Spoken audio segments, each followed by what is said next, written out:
We look amazing. We were born amazing. You were. I don't know about me. I don't remember that part very well. One more for the outtakes. Yep. So I think it's just normal that when you get a group of people together, and maybe, I don't want to sound sexist here, but maybe this is different for girls. But guys, I don't think it matters how old you are. If you just put a bunch of men together, they're going to mess with each other. Oh, yeah. It's guaranteed to happen. And like, no matter how uptight a person is, like, if you leave them in that environment long enough, they're in. It's going to happen. Yep. You'll go from being the butt of the joke to now you're like, oh, yeah? Yeah. And it all comes out. Because, I mean, especially with guys, we just take turns making fun of each other. Right? That's sometimes we don't say I love you. Yeah. We poke you with a stick. Yeah. So one of the, I would say crazy, but it's not. It's like so normal. Yeah. Is when the Endurance is first going to South Georgia on the way to Antarctica. So that's that last big spot where they're going to see anybody else. Yep. And they're going to get their last bits of supplies, and they're hoping like heck the last male gets there. Yep. So when they get to that trip, it's time to mess with people. Oh, yeah. And, you know, I guess if you don't know what a whaling station is or looks like, this could all seem very believable. But I feel like if you do know, how do you keep a straight face? Right? So the new crew, they've been together a little bit from, you know, some of them from England, all of them from Buenos Aires. Yep. And they're going to mess with Hudson, the navigator. Oh, yeah. It's happening, dude. So they're going to park the Endurance. They're going to go ashore, do this last little run. And they have Hudson, our dear friend, convinced that there is a masquerade ball or a costume party or something. So it turns out you have limited costuming supplies aboard a ship. Yeah, that is very true. But if you're creative, there's always a way. And I think that if there's anything that we can take away from this story, it's that these guys are creative. And they... And we know that because later on they're making like little movies on the boat. And they're having plays. Not movies, stuff. but they're making plays and Yeah. presenting them before things get really messed up. That's just kind of who they are. Yeah. So our friend Hudson, he's gonna be the Buddha. He will achieve enlightenment. It's and the Buddha part is so awesome. Because why? Because it's cold as heck already. And they get him to like just wrap this sheet around him like a toga and just like go up into the party. Like, and they take the lid from the teapot and they put it on his head with some like ribbons around his chin to be like the little beard or whatever. It's not like warm weather at peace Buddha. This is like older, more...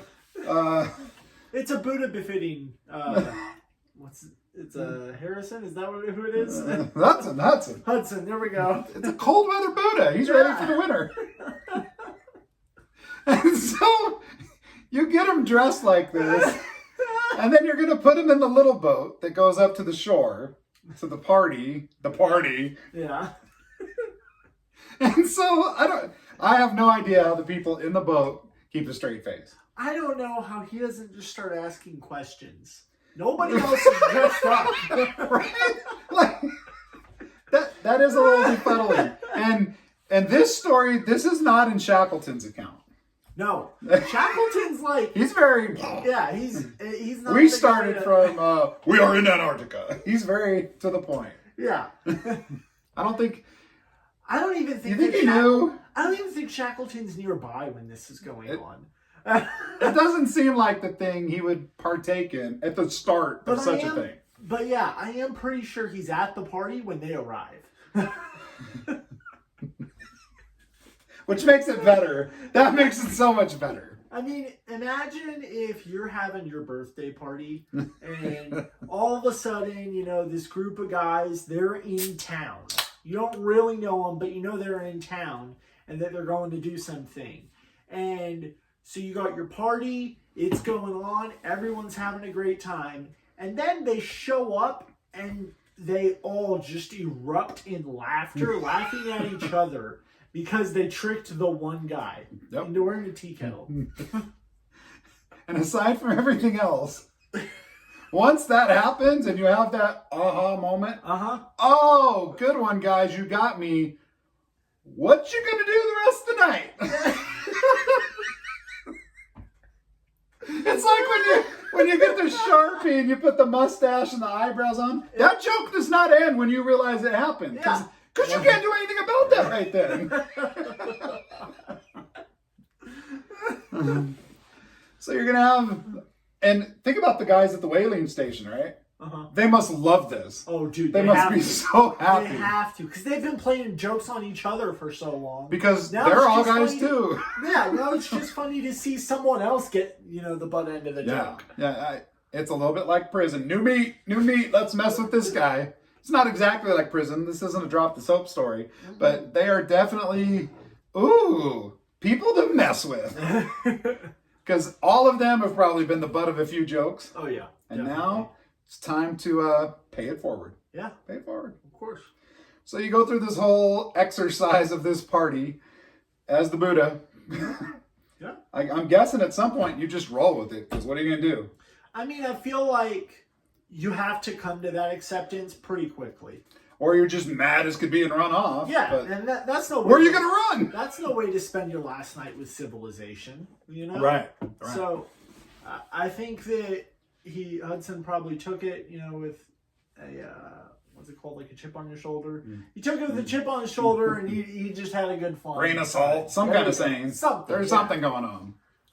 And, you know, I imagine that at the end of that is the party's winding down and, you know, the Buddha thing it's run its course. Yeah. He's just one of the guys now, I imagine. And everybody's kind of, because when you get back to your boat, when you get back to the Endurance, you're not seeing anybody again for, by plan, like a year. Yep. So the party's over. Everybody has their chuckles. They make their way back to the boat to row on out to the Endurance. I imagine some of the whalers kind of go out to see you off. Goodbye to them, you know, wave them off. It's got to be nice for them to see people too, because they're stuck too. There's not a lot of visitors at the whaling station. Yep. And that's where this whole story starts. Yep. It starts because the minute they leave South Georgia, it's on. And that's the last time anybody hears of them. Yeah. You know? Yeah.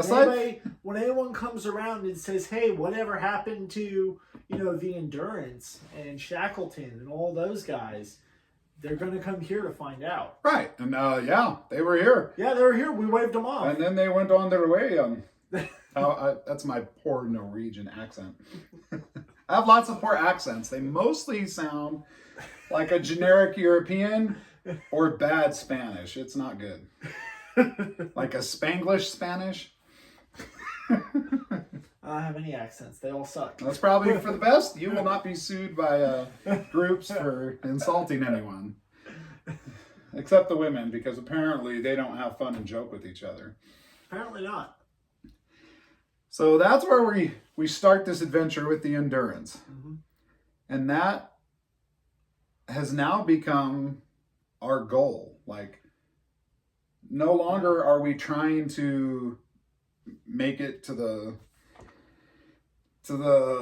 South Pole and see all this stuff and find everything and go all the way across Antarctica. Like, that goal disappeared with the Endurance. And that goal disappeared early on. Yeah. And now, you know, they have this moment where they're there on what's our boat? James Caird. Yeah, the James Caird. And they can try and go 800 plus miles against the wind over to Peru or Brazil or something. It's not close, whatever it is. Yeah. Or they're going to try, but that's a lot closer than trying to go back to South Georgia, which is like 800 miles away. But you're with the wind. Yep. You have some currents, you have some wind, and you've got this 20-foot boat. Yep. And that's what we're going to try and do. So, spoiler alert. The boat ride turns out not to be trouble-free. Not at all. Like, if you're on this adventure at all, you must just be like, are you serious? Like, the other shoe drops all the time. Yeah. And there's a whole lot of praise to go out for McNeish and what he did in making this boat, you know, adventure ready to even give them a shot at making it back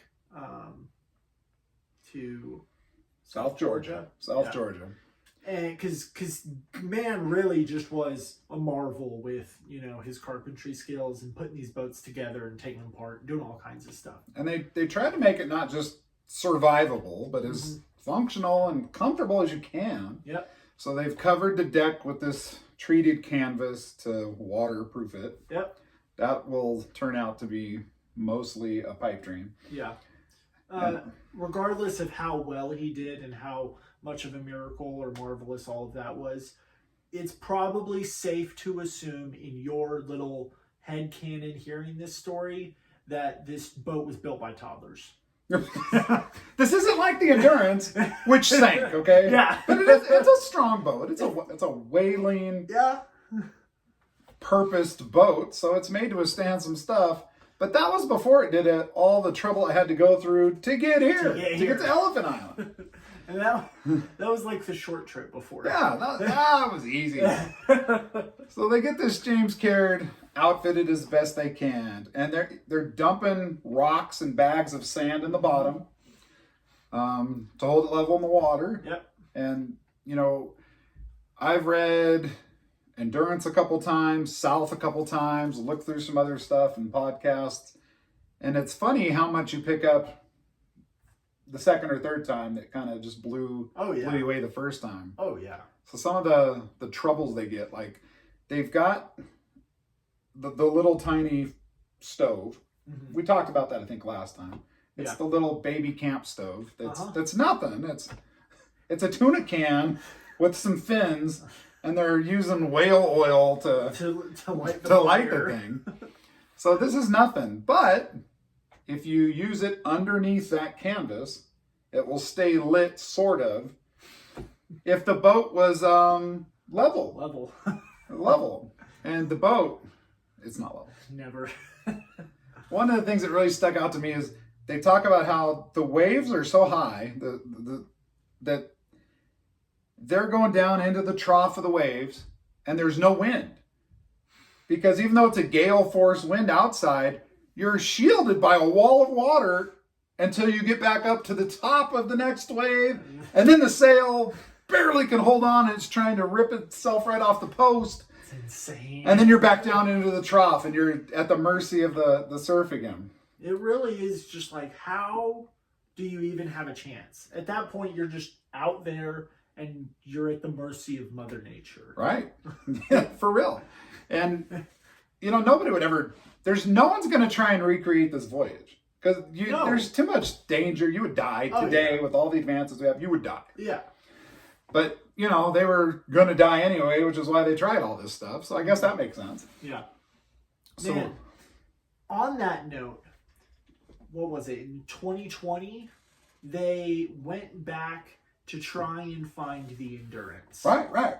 And when they go out there, you know, they're in some new big metal boat that we have now. Yeah. It's for real. The thing's for real. Yeah. But they go out, and in their first attempt to try and find the Endurance, they turn around and they leave.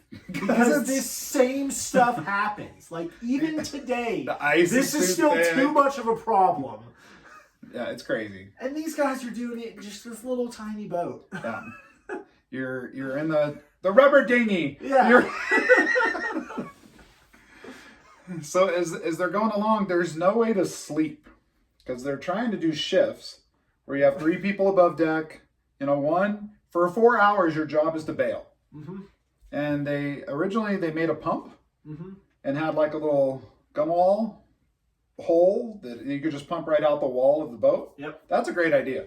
It's a really good idea. It does not work at all when the sea's this rough and the ballast, all the rocks and the sand and everything in the boat are shifting around constantly. Yep. And it throws the dynamics of the boat all off. Uh-huh. Another big thing that I missed the first time is they had a sea anchor. Mm-hmm. Okay, so I'm not that nautical. Yeah. I don't even know what a sea anchor was. I had to okay, I get it. But it's basically a big chunk of weight tied to the very front. The front or the back? Bow, stern. Bow's front. Okay. Bow of the boat. And with that weight on a length of rope, adding some drag, then when the wind tries to blow or roll the ship over, it provides enough counterbalance that it's hard for that to happen. So it can keep this little tiny boat so it's facing head into the waves, because the waves are so big that if you're not catching them relatively square, it just rolls you over and you're done. Yeah. So a simple thing. I'm sure it's been around for thousands of years, but they couldn't have made it without that. They would have just been slumped over. Yeah. Sometimes it's about the little things. It's usually about the little things. Yeah. And when you're below deck to sleep, you're sleeping on, sand sounds great. I can sleep on bags of sand. I can make that work, yeah. You're also sleeping on boulders. Yeah. And they're not like the smooth, round bowling ball boulders, which would have its own problems. Yeah. These are just big rocks with jagged edges. Uh-huh. And you're next to people, and they're seriously rationing matches. Mm-hmm. Because, no light, no warm food. Yep. It's a smart thing to keep track of. Yep. So when you're below the deck, you can't see anything. Because even in the daytime, it's not bright enough down there. Yeah. And because, the waves are tall enough, they're blocking the sun when it's out. Most of the time, it's not. It's like every bad disaster movie that you see, oh, look, here comes a wave. It's going to take out a whole city. It takes out the Statue of Liberty or whatever, the day after tomorrow. So that's what I think of, is these just huge waves, and you're like, are you kidding me right now? And there's one point, and this, I missed the first time too.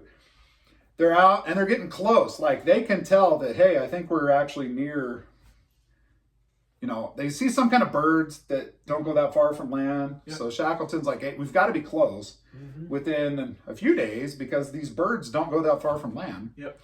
And he's on watch, Shackleton is.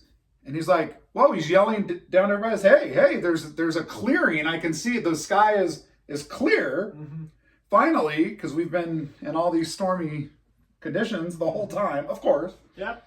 It turns out there's not a good time to go to the South Arctic Sea. No. The South Atlantic, the Antarctic Sea, whatever. It's all bad. And after, a couple seconds, he realizes he's not seeing clear sky. He's seeing the foamy white top of the largest wave Shackleton has ever seen. This guy's made his whole life at sea since he was a merchant marine at 14 or 15. Yep. And it's the biggest wave he's ever seen, and he's in a 20-foot, whaling rig that's held together literally by nails they found from shipwrecks at Elephant Island. Hey guys, you might want to hold on to something. This one could be rough. I mean, that's really just it kind of sums up the whole journey to this point so far. Right. Oh, look, a glimmer of hope. Oh, wait, that's not hope. Right? It's a 20-foot, it's a 2,000-foot wave. We'll call it 2,000 foot. And very quickly on, they've just developed leaks. And that was going to happen. Yeah. There's nothing you can do. And McNeish, you can't fix anything because they got very limited tools, very limited supplies. The boat's not sitting still. It's rocking and rolling all over the place. Stuff. So you're just wet all the time. And you're trying to keep it. You loved the ballast because it keeps you more level in the water. But now when you're adding water all the time, you could sink. Oh, yeah. And so I know one of the things you talked about is, there's a point where they don't have that much stuff with them, No. but they just go, hey, you know what? We need to get rid of some of the stuff. Because much like the Endurance, it got cold enough that it iced up. The little boat ices up, and there's ice up the mast and ice on the rails. And they have to, the extra oars are frozen to the sides of the boat. They have to like chip them, they're encased. So they can't even get to the oars because they're encased in ice on the sides of the boat, but it's riding dangerously low now. Yeah. And now, if a big wave comes, that's going to knock you over. So they make some interesting decisions. Yeah. And jettison some gear. Yeah. Which, it's that whole kind of like Apollo 13 thing. What do we not need? Because right now, if it's not helping, it's hurting. Yeah, we're getting it out. Same kind of thing there. I feel like this, if you're ever watching a movie where people are on a boat, or if you're reading a book and there's a boat involved, at some point, you're just throwing everything over. Yeah. Like, it's bound to happen. And you almost always need it later. Yeah, always. But you would have died if you kept it then. So that is pretty common. We were talking before about when, I was younger, I was in Boy Scouts, and we went and did this like 50-mile hike in Yosemite. And I went, I think I was 17. Definitely. When we went. And you went too as one of the leaders. I was older. And we got up there and we start doing this hike, and we had definitely over prepared for the hike and under planned for the hike. Somehow we did both. Yeah. But there's this one point during the hike where I want to say it was on like day 2 of this 5-day trek, because I remember going through like 6 or 7 meals in a row where all I had eaten was peanut butter. We took so much pouches of peanut butter, so many pouches. We brought all of our food, but because there's bears out there, we had to keep them in these like bear containers in our packs, and the bear containers were heavier than crap. Yeah, they're heavy. It was heavy, and the way that we had to pack all of our food in there, it was almost like our food was all in layers. Yeah. And maybe that was just poor planning on how we packed it. But the planning was, this was not real world planning. None of us had done this hike before. Yeah, none of us I hadn't done a 50-mile hike since I was a kid. Yeah. But in my dumb brain, oh yeah, I've done this before. Ooh. Yeah. And so we brought all this food. We're thinking we're going to need this many calories a day. We're going to pack it out like this. And then we have this much food and this big of a bear container to put it in.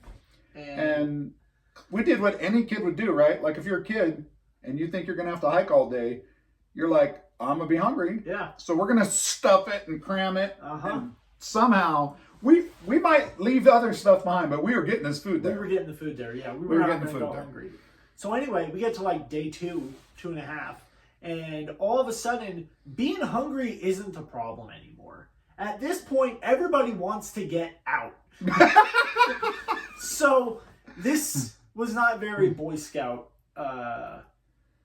Not very Boy Scout. That's the outdoor code. Not so much used. Yeah, we kind of skipped over some of that stuff. But there was one point on this camp out where we're all just tearing through our bear boxes and throwing food off a cliff because everything weighed too much, and we decided that the only food we're gonna bring will be meals. I think we even decided we're probably skipping lunch each day because we're just gonna hike. Yeah. And so we cut down to breakfast and dinner and threw everything else off a cliff. That ramen was there, the hot cocoa was there, and all kind of fruit snacks and peanut butter. Because that's when the pouches of tuna and chicken and stuff just kind of were new. Yep. None of that crap stayed. We're like, nope, gotta go.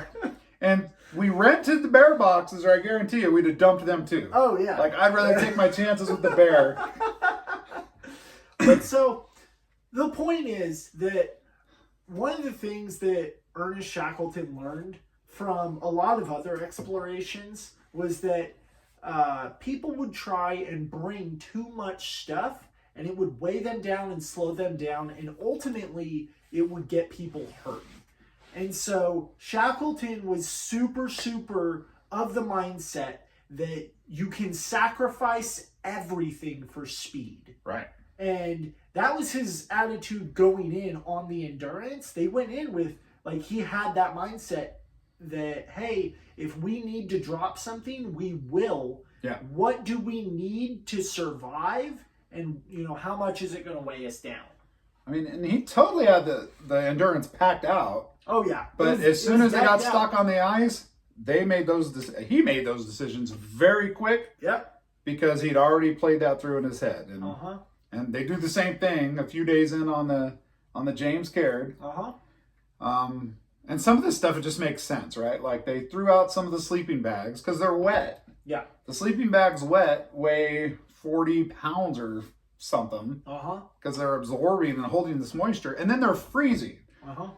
So what they do, since they're just working in shifts on this boat anyway, when one guy gets out of the sleeping bag, a different guy gets into it. Mm-hmm. So it's still wet. It's still terrible, but now it's not frozen. Uh-huh.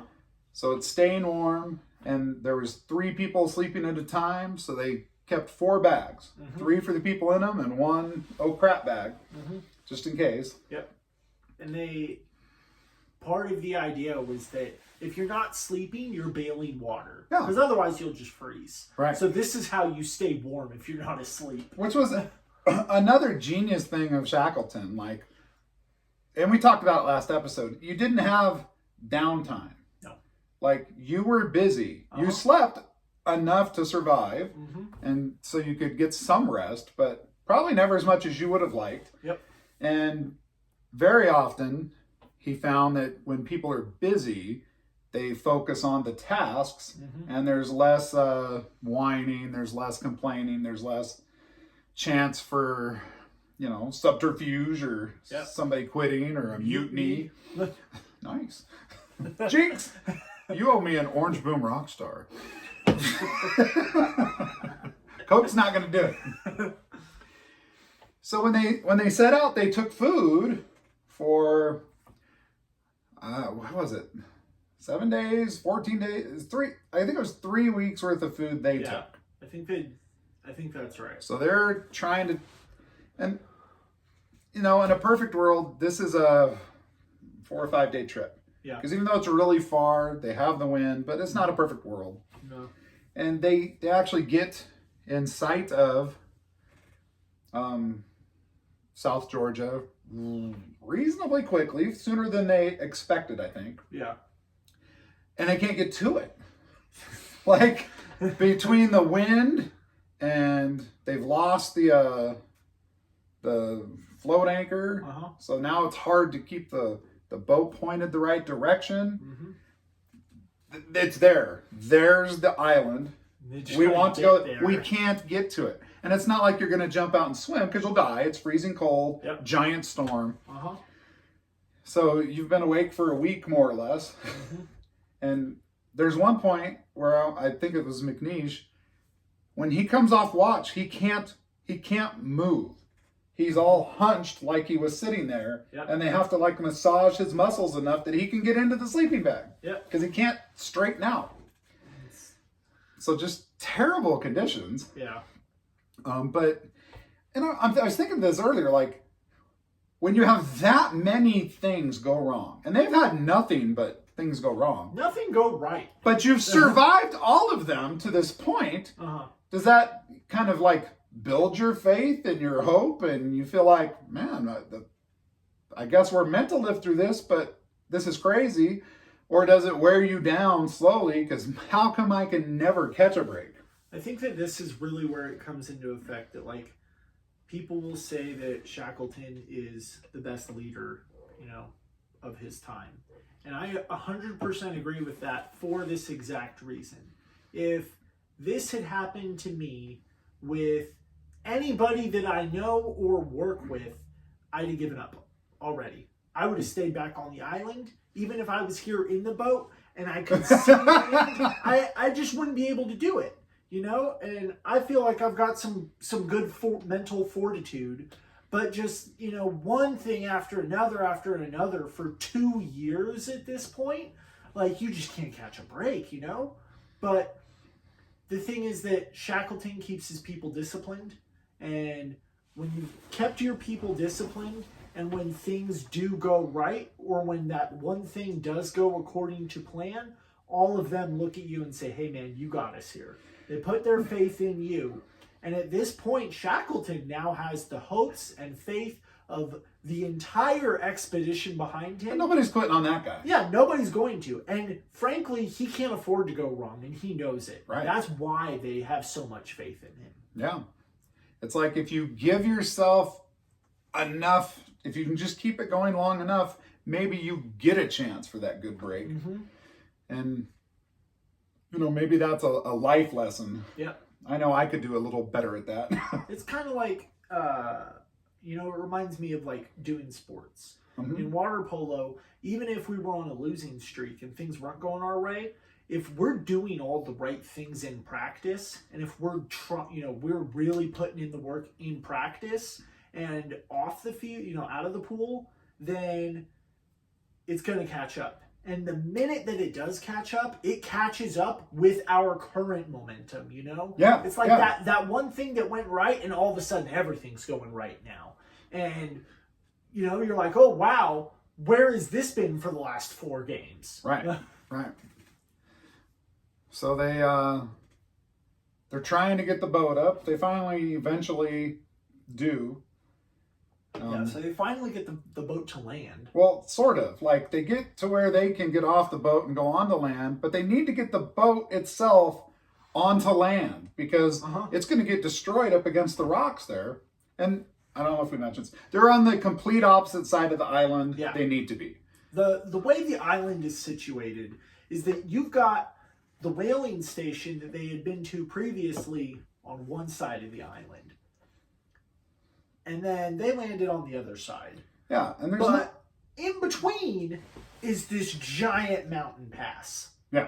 It is like that whaling station is the only civilization on the whole island. Because that's the only place you can get to. Everything else is caught in between, this barren rock and ice, range. I just watched a special on McMurdo on Netflix or something. And, from the station there today, modern day McMurdo, when people do stuff in Antarctica, they're not going far. Like, the McMurdo world is here. The world you can go check out and explore is here. Yeah. And that just struck me that that's very similar to this whaling station. Did they go out past the whaling station? A little. They knew their way around the island because, they're whaling, so they're out on the boats. But on the island itself, it is largely untouched by human feet. This is absolute virgin territory. Oh, yeah. That's never been explored, which is crazy to think about. So now they still got to get the boat out of the water. They might, the thing is, they need to save the boat.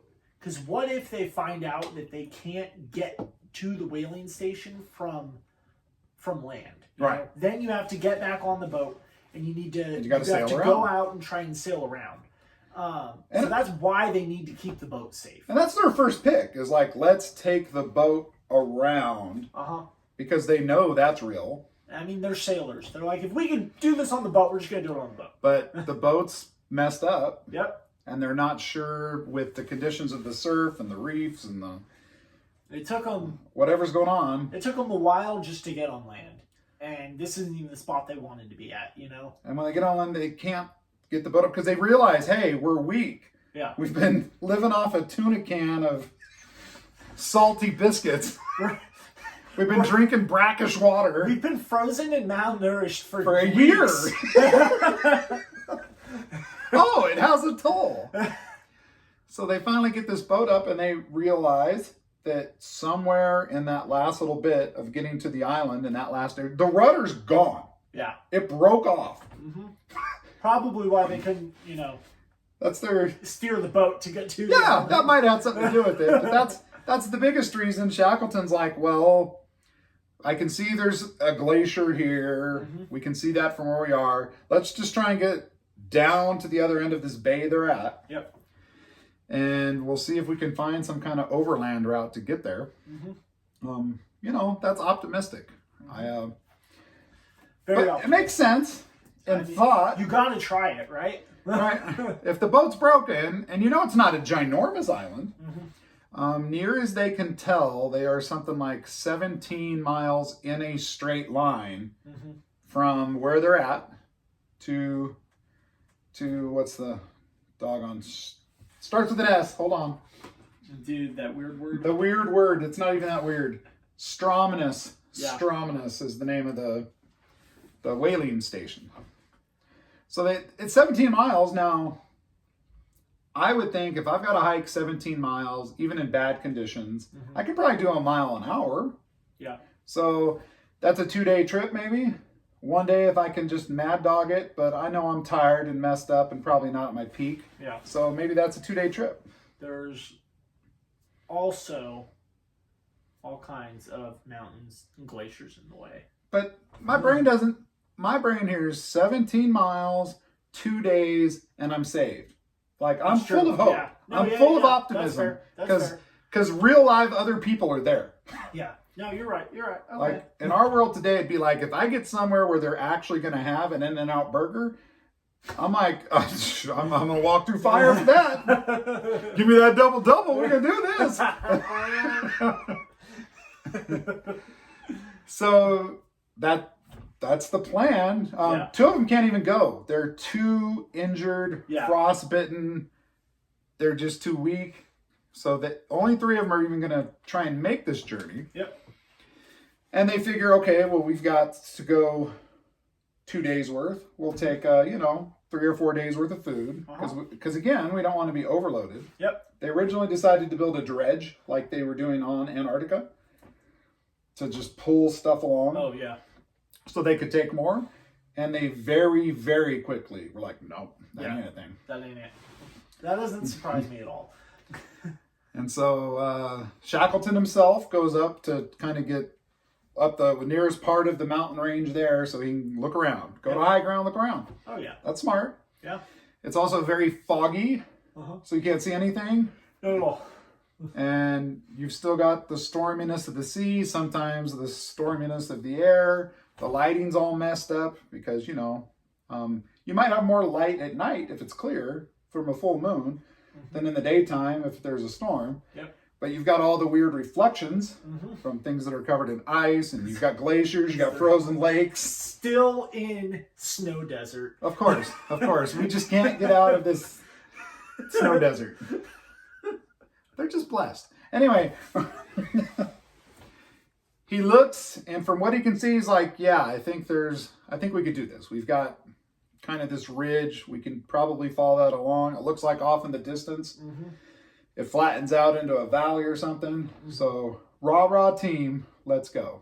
This is one of my favorite parts in the book because, when you're reading a book and they're talking about what's actually happening, what the events that are going on, what's going through everybody's mind, and you almost get like a little bit of a breakaway. And you get to hear the author say, oh, by the way, here's this fun fact. Right?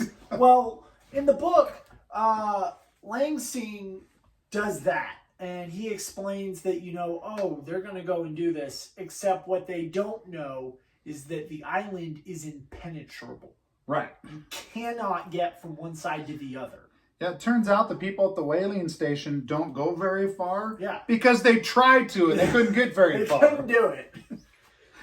But that only makes the story better. Right? Definitely. And, I'm thinking you could take this journey and there's like 7 different parts of it that could be standalone disaster movies. Oh, yeah. Or survival movies.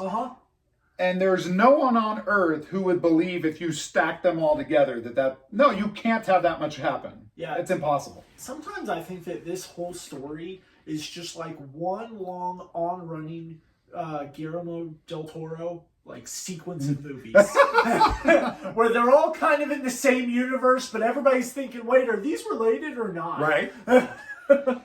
Yeah, this is fact stranger than fiction for sure. You're like, come on, man, you put it on too thick. Now they got to climb a dang mountain. Yeah, and you know, like, because they're all feeble and they're all frozen. Right. And, like, they got rid of everything. Right. Yeah. This is.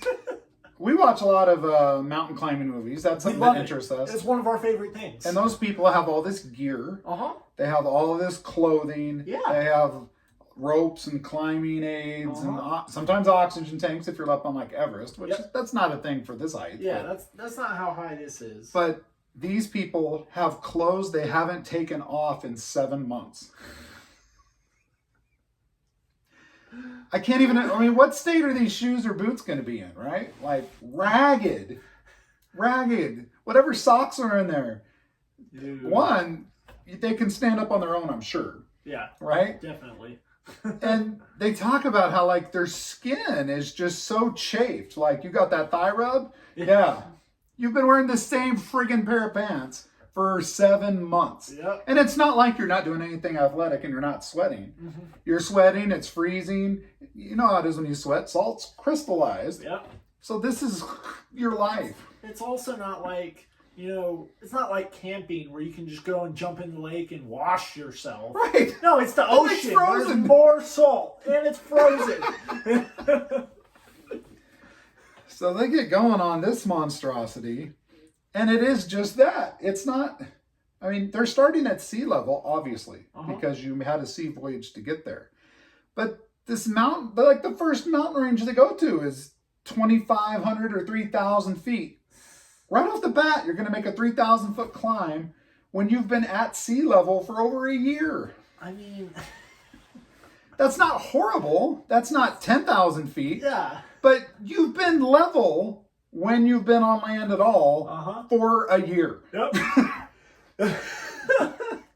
I think when I don't go to the gym for a few months, and I know looking at me, you think, gosh, Andrus, you must go to the gym constantly. Look at that godlike body. No, it turns out I don't go that often. When I do, that first time on a Stairmaster, I'm like 30 seconds and out. Hey, oh my gosh. Hey man, chicks dig a dad bod. I've yet to meet those chicks. I mean, Mom did. Or at least she pretended to. In that same vein, one of the bay doors at work broke. And so now we gotta like pull the chain in order to get it. Yeah. But the chain's also broke. So every time you pull it, it really only goes up like 1 or 2 inches. It's annoying. But when I go through and I pull that every day, like I just get the door up and I'm breathing heavy. Yeah. I wouldn't be able to do stuff like this. So they climb this mountain and, you know, maybe I'll get some pictures up for the YouTube. I don't know. But, you know, in my brain, and there are some actual pictures, it's not like, oh, that's no big deal. Like, it's a big thing. It's a big deal. But it reminds me of when I saw, like, Lord of the Rings, and they've got all those shots of the mountains in New Zealand. Because that's where they film that stuff. And you're just like, oh, that's really pretty. And also, that does not seem comfortable to climb. Whether you're a human, an elf, a hobbit, none of that seems like a good plan. So they climb this dang mountain, and they go towards where we thought this valley was. It's not a valley, it's a glacier. Yeah. And like any other glacier, there's parts of it that are, you know, you're crevassed or not stable. And your choices are keep along this mountain ridge, the top of the ridge, or go back and try this whole other route. But anything but keep going along this ridge is going to start veering you further and further away from the direction you've ultimately got to go. So they spend, you know, some better part of the first day getting nowhere. They got up. Nowhere fast. They got up and went, well, this isn't what we wanted. Yep. And they have to figure out what to do. And it's in this. Is it in this part where Shackleton does the sleep thing? Is that here? No, or is that on the last one? That's at the very end. Well, we're getting there, though. We're a day and a half away We're from getting there. So they have to restart a few times. And on this, the second day of this, they are hiking for 20 hours. 20 hours straight. Now, when we did this 50-mile hike, we didn't do nothing like that. No. We would eat and get on the trail by maybe 7:30, 8 in the morning. And by 4:36 at the latest, we are done. Yeah, we're over it. And like, we're not walking anywhere. I don't care if it's downhill, flat. I'm begging for death, as I recall. Like, I'm huddled in a sleeping bag with altitude sickness. Leave me alone! Rocking back and forth. It really was just like we set our packs down and like made the campfire in front of us. Done. Like we didn't move. If you had to pee, you thought about it. Like, is it really worth it? Is it really worth it? I don't want to move yet. Kids be putting their like feet over by the fire and they can see they're steaming and it's like, oh, I think that's smoke. I think my foot might be on fire. I don't want to move though. It's so bad. So you're doing this crazy hike thing for 20 hours. You're exhausted. You're in no kind of condition. You're up and down mountains. You're in the wrong clothes.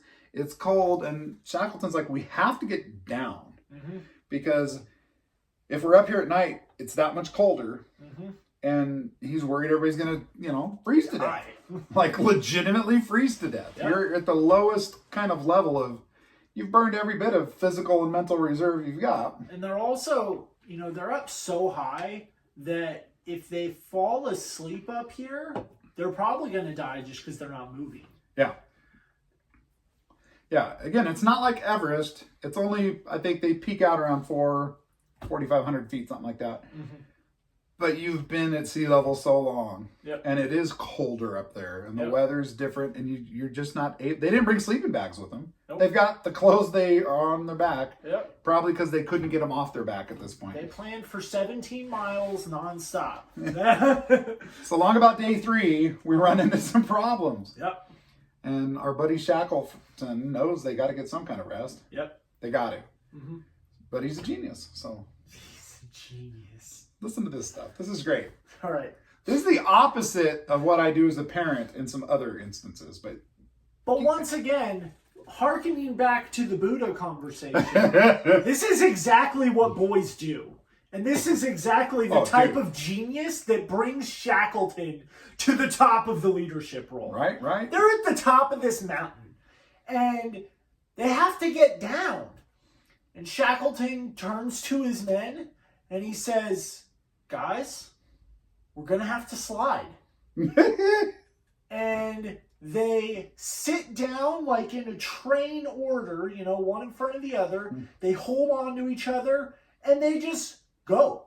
We're going to butt slide toboggan down this hill. And they slide down so far. Like 900 feet. Because it's too steep to really walk safely. But it's, safe to just ride on your butt. Yeah, And all we don't know for sure what's at the bottom. Yeah, and all you got to worry about at that point is, hey, hopefully there's, looking from the top, it looks like there's no crevices or anything. Right. But you could be wrong. Right. So you just hope that that's not the case. And then as you get close to the bottom, you just try not to hurt yourself. You got to brake somehow. No. But it's still ice, so it's going to be hard. Somehow, they managed to do it. Yep. They survived. They didn't even get hurt from that. Then they got to, like from there, they can hear the whistles. So they know they're getting close to, what's our place called again? Stromness. That is not a very American name, so I'm struggling with Stromness. They can hear the whistles. Now that's got to be lights out great. Oh yeah. I know it's here, and now I can hear it's here. I'm gonna make it. Just gotta get there. And I know even like on our goofy 50-mile hike. Okay, first of all, in Yosemite, there are signs everywhere that say the next trail is in 2 miles. 2 miles. And then you go these 2 miles, and it says next trail. 2 miles. 2 miles. Like, we hiked for like 18 miles to get 2 miles to the freaking end of this trail. I'm not making this up. How many of those signs did we see in a row? It never ended. We kept we would be going the way of the trail, and people would be coming from where we're trying to go. Hey, how far is it? 5 miles. You're like, what the crap? It Yes, two. And we're pointing at this sign, and they're like, no, that's not That right. ain't right. Thanks, Yosemite. Maybe that's a California thing. I don't know. It was awesome. After the fact. In the moment, it wasn't that fun. But that last stretch, which was, that was a long hike that day. Oh, yeah. But we were motoring pretty good.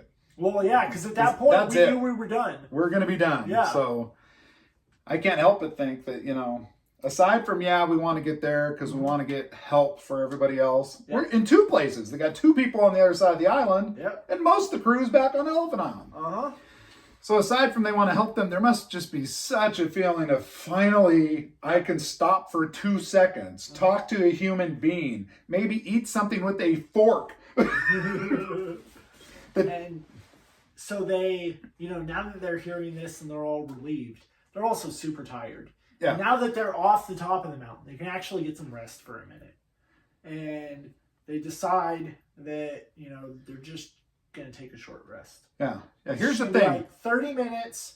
Shackleton T has a watch. Yeah. So Shackleton's going to stand watch. And I'm guessing nobody else does, or this would never work. No, yeah. So the other two pass out in moments. Mm-hmm. What does Shackleton do?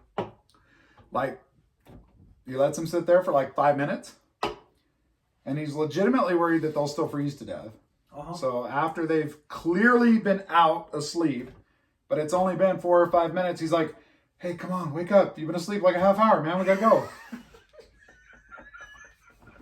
They don't know no different. They don't even know. They're so exhausted, they wouldn't know the difference. He could have put the teapot on today. It could have been Buddha all day. They don't know. So they're up and moving. They think they just got a half hour nap. No, I do just the opposite.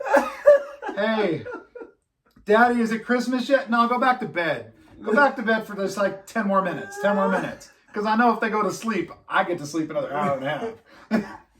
So Shackleton does the anti-dad thing, but he does it to perfection. So good. I don't know that they ever figured that out until much, much later. They might have read that one. Yeah, they might have found that out in the book. They go and they have to go through a freaking waterfall to get the last little bit down to the shore. It's so rocky and they can't go, and there's a glacier on one side and it's so messed up and rocky you can't go down, it's too steep. So they have to go through, down through the waterfall. You gotta jump off a waterfall. So they had one piece of rope left. I don't know how. And it's just long enough that they can and they're like, who's the biggest? You're going first.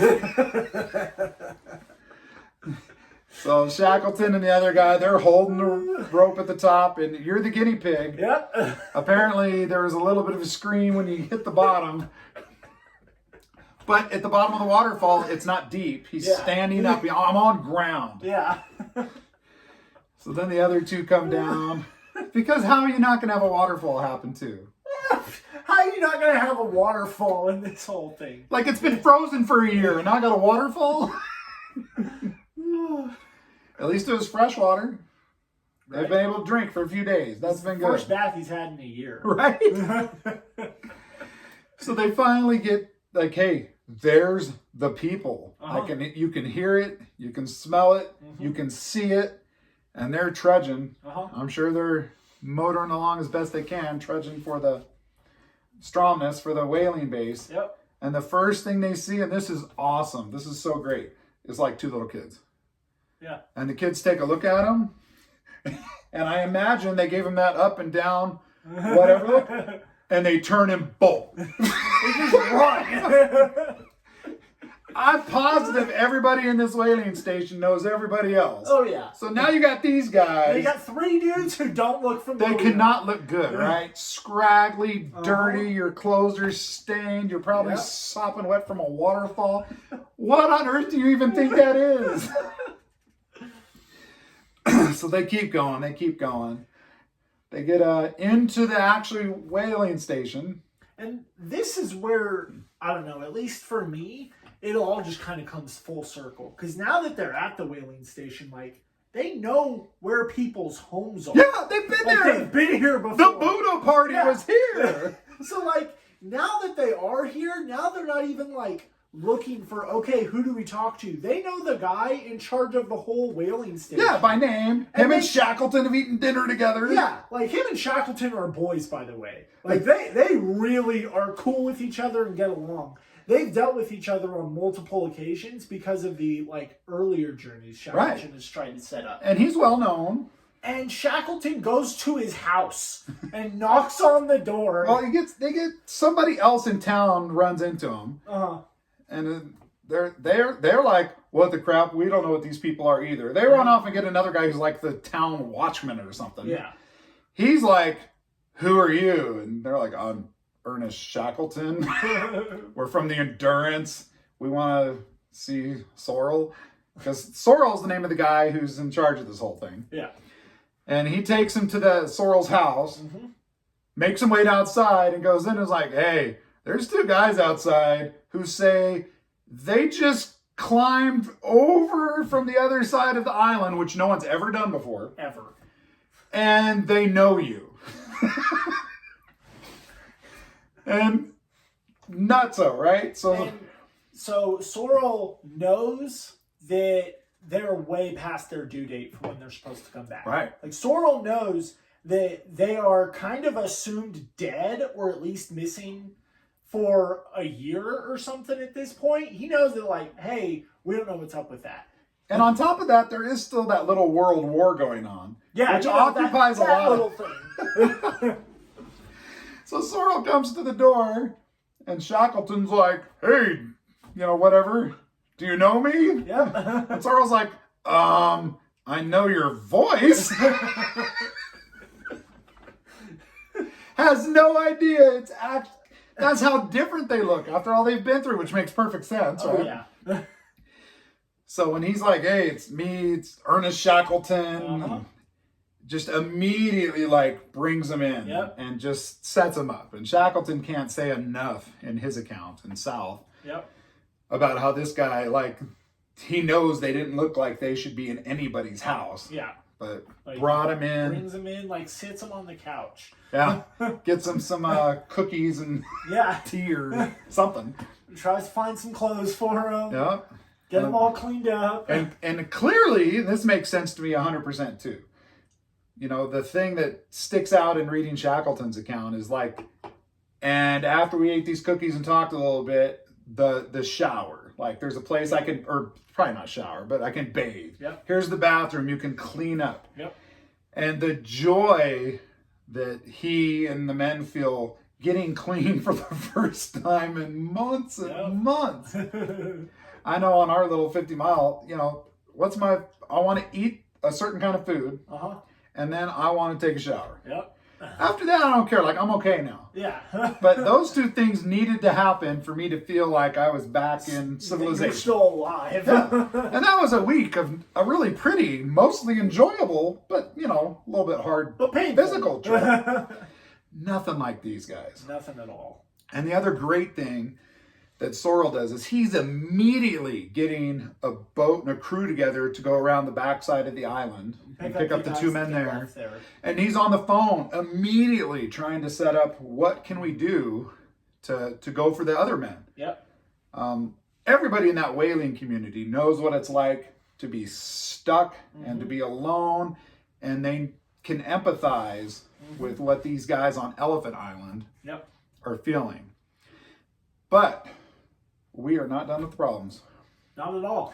Because they have a whaling ship right there, and they get it outfitted, and everybody in town gives them the supplies they need, and they go to take it out. They pick up the other guys on the other side. That isn't too big of a deal. That happens pretty quickly without a hitch. And also, they don't recognize them. Not at all. Like, it wasn't Shackleton. It was when I think it was Wild.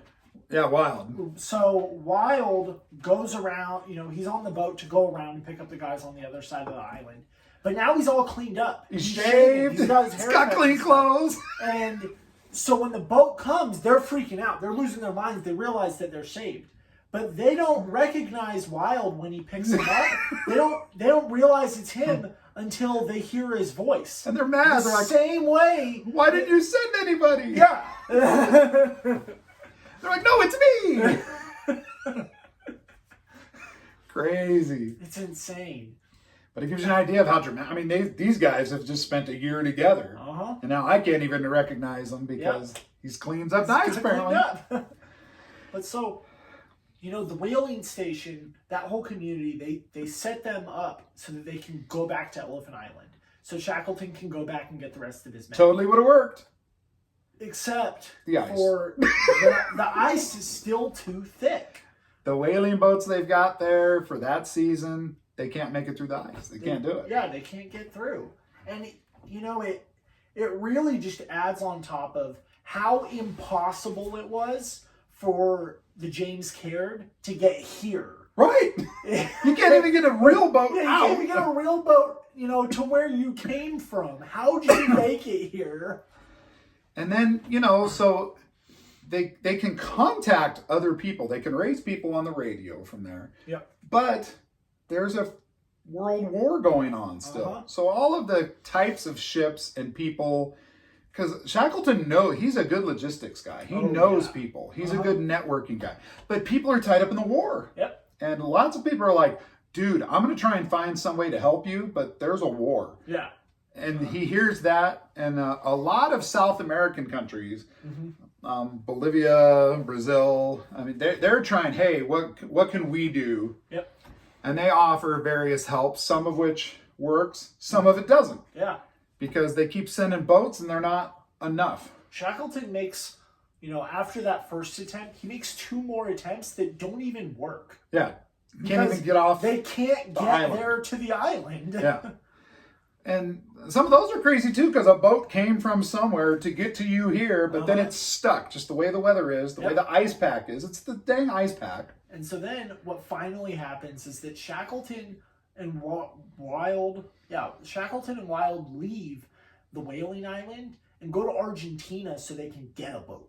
And at this point, they're like, cool, I will come to you to get the boat. Right. I just need to make my way back to these guys. Because they could go from wherever, they could be north of the sea, the Arctic Sea, avoid the ice and get there. And then they turn around and try to come back.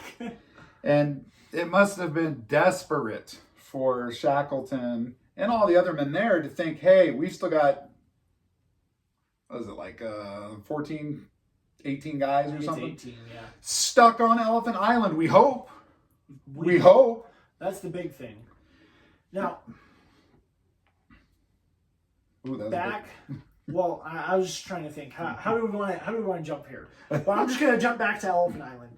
So back on Elephant Island, the original plan was for Shackleton and them to go off into James Caird and be back in a couple of weeks at most. Right. But that didn't happen. At this point, we are months out. And the backup plan sucks. But the backup plan sucks. The backup plan is to take, the last 2 boats that they are currently living under. And have already scavenged parts for the James Baird. Yep. So to take the 2 backup half boats, basically. Right. Put them together and then send another crew off in a different direction. Desolation Island. Yep, Desolation Island. Leaving even more people behind and separating again. Right. Now, fortunately, this doesn't happen. But it's not under good circumstances. Shackleton leaves and things really, really devolve back on base camp in Elephant Island. The food's scarce. People are starting to really have trouble being irritable with each other. The leadership is clearly gone. Well, they don't do anything. They have nothing they can do. They are stuck. Shackleton would find you a task. Yeah. But with the people left behind, they just sit around and stew in their misery. Yep. That sucks. Pretty much the only thing they have is that somebody has to keep watch. That's the job, is that they have a rotating watch going on. Somebody's keeping watch to see if they come back. And when you run out of food, people start going out and trying to hunt seals and stuff. But again, now that, winter is starting to turn around and stuff, all these animals are going away. Right. Yeah. It's a seasonal thing. Oh, goody. Because the only thing that they really have going for them is like the elephant seals or something. Well, it was the penguins when they first got there. Penguins when they first but got they start there. going away, and the seals are there, but they're harder to get. Yeah. And so yeah, it's a problem. It's a real problem. And I mean, by the time... But the biggest problem's got to be just the idea of hope. Like, we put Yeah. all our faith in Shackleton, and he went, but he told us a time frame. Yeah. And because the boats couldn't work, and he had to go get another one, Yep. and he had to outfit it, They are and there was so a war far on. beyond the time It's frame. way past this date, and I am positive that just as much as Shacky's the one that held them together, his absence just led them down this hole of despair. It'd be hard not to. Yeah. I mean, you see that a lot with any group, though. You've got your spark plug guy. Like, you probably saw this in water polo. I definitely saw this in football. Like, my first year playing as a junior, there's a senior guy. He was a linebacker. He was thin, but he was gangster as a heck. Yep. And he would just dive through there and smash people. I loved him so much. And, you know, he got hurt pretty bad halfway through the season. And that the whole team just deflated. Like, we were better than one guy, but that one guy's influence was way bigger than himself. And I think that's kind of how it was when Team Shackleton left the building. I mean, and you had part of, you know, what makes this whole expedition work to begin with is that Shackleton brought on some heavy hitters in that department. Yes. You know, his whole plan was like, if something happens and we need to split up, then I can leave someone behind who can still put things together. Right. The number one person who would be able to do that is Wild, his first officer. But Wild goes with him because, frankly, Shackleton needs all the backup he can, and he trusts Wild the most. So he knows if I'm going to get this done, it's going to be because Wild's with me. And you took McNeish, right? So that's your number one fix-it guy. Yeah, that's your fix-it guy. So second in command, or no. So it's second officer was Thomas Crean. Crean. And so I think Crane's the one who ends up staying behind. And I mean, Crane's awesome. Him and Shackleton, they work well together, but he's not Shackleton. Right. Is that... So in that instance, and then we're going out of the book and back to real life here. Yeah. You know, there's types of leaders that, like, if I'm in a fire, I want to be with this guy. Yeah. And then there's types of leaders that, if I'm going to face fires my whole life, I want this guy to teach me how to do it. For Shackleton's genius of leadership, was he needed to be their leader? Because the people that came through him and with him never seemed to be able to carry that level of leadership in their later endeavors. They weren't bad. I'm not knocking them, but they were not Shackleton. Is he a good developer of talent who just had something extra special innately in him? Or was he good in the fire, but not as good at developing talent? He was good at recognizing talent, for sure. No, yeah, he was an excellent judge of character, and he had all the raw talent of being a leader.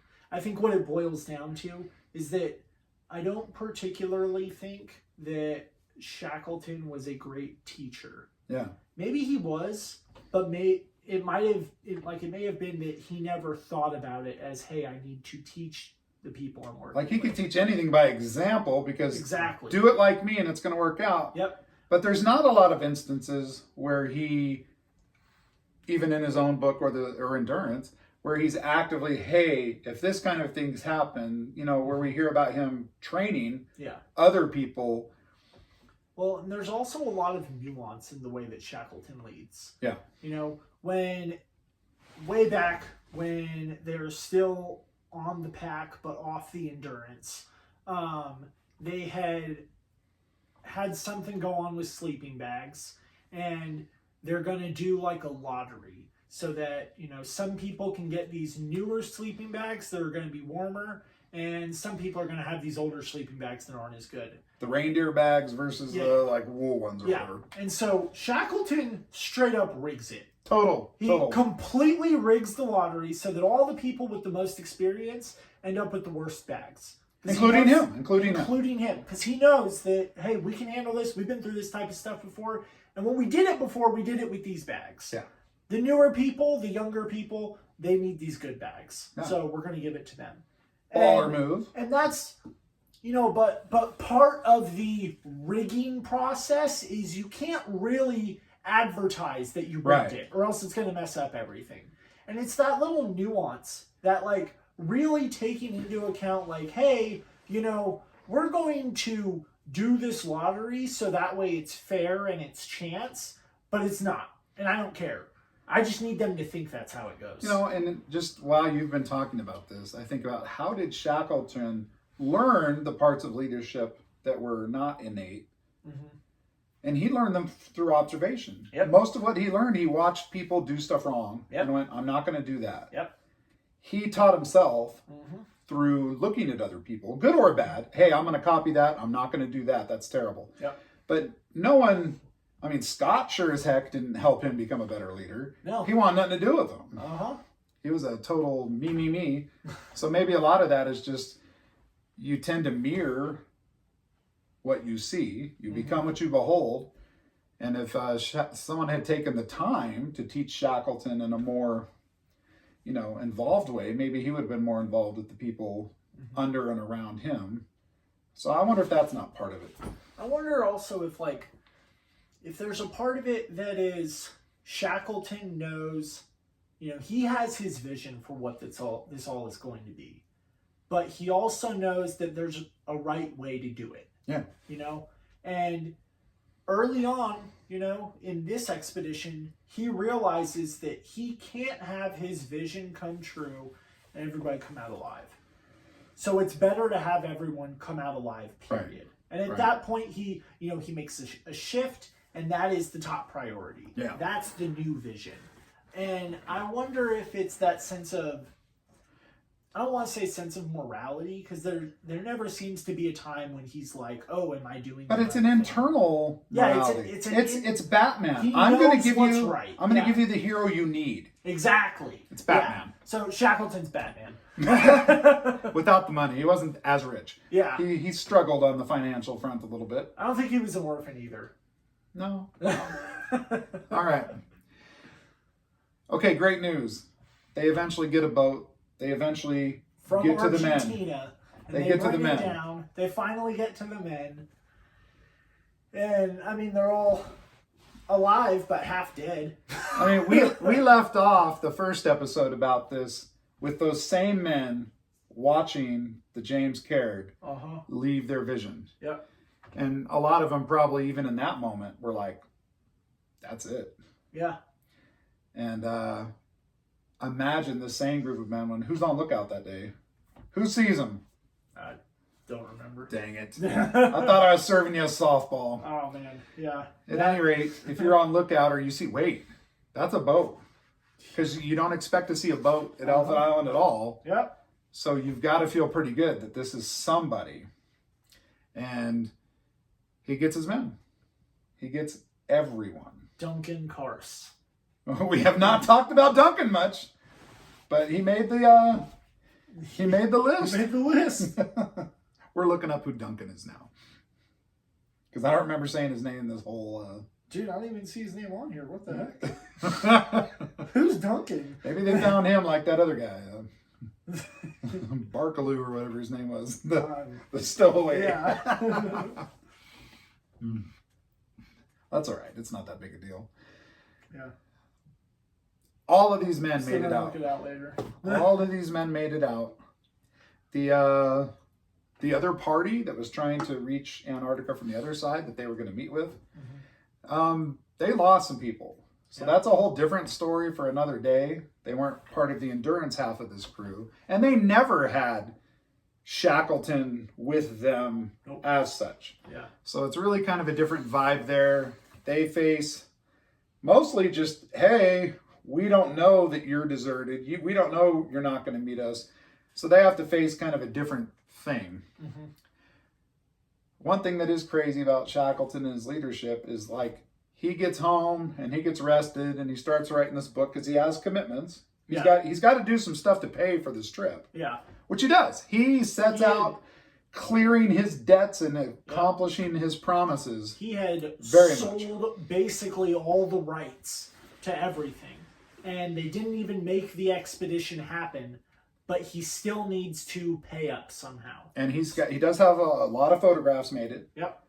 So he's got some photographs, and he's got the book, the book South. That's the one he writes eventually based on some of his other diaries.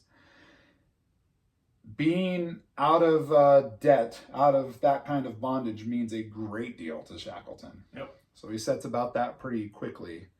And then immediately starts planning another Arctic expedition. Within a year, he tells his wife that he has to try it. He's got to try again. And by now the war is winding down, so that's not as much of a thing. Mm-hmm. And he goes to the same people. He goes, and a lot of them agree to go. They say yes. Yeah. What does that tell you? You've just been through the craziest, longest, weirdest survival disaster mission I've ever heard of in my life.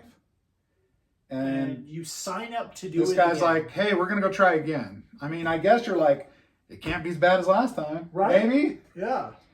Maybe you burned all your bad luck, so it's got to get better. I have thought that at different points in my life. Usually I've been proven wrong. Crazy. I have a quote. The one thing I like better about Endurance, so hey, look, here's the book Endurance by Lanzine. Okay, he's a good writer. Mm-hmm. He's got a good touch, his voice and narrative and how he weaves it together. He's a good storyteller. Mm-hmm. And a lot of Shackleton is more matter of fact. He's a more no nonsense. Yeah, Shackleton's really sounds like you're reading a report. But not always, because on the stuff that maybe matters most, I think the best section out of both of these books was out of South. Yeah. And I wrote it down because I was listening to it today. I'm like, oh my gosh, dude. It's like a song or something. This could be in the Bible. I don't know. So Ernest Shackleton said this in South. And he's talking about what it was like for the three men who just got back to the whaling station. Stromness. And he's reflecting on the feelings of that moment when you know, hey, we made it. Mm-hmm. And he says this, in memories, we were rich. We had pierced the veneer of outside things.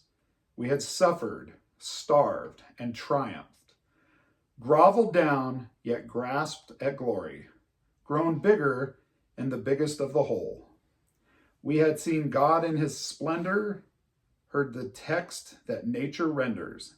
We had reached the naked soul of man.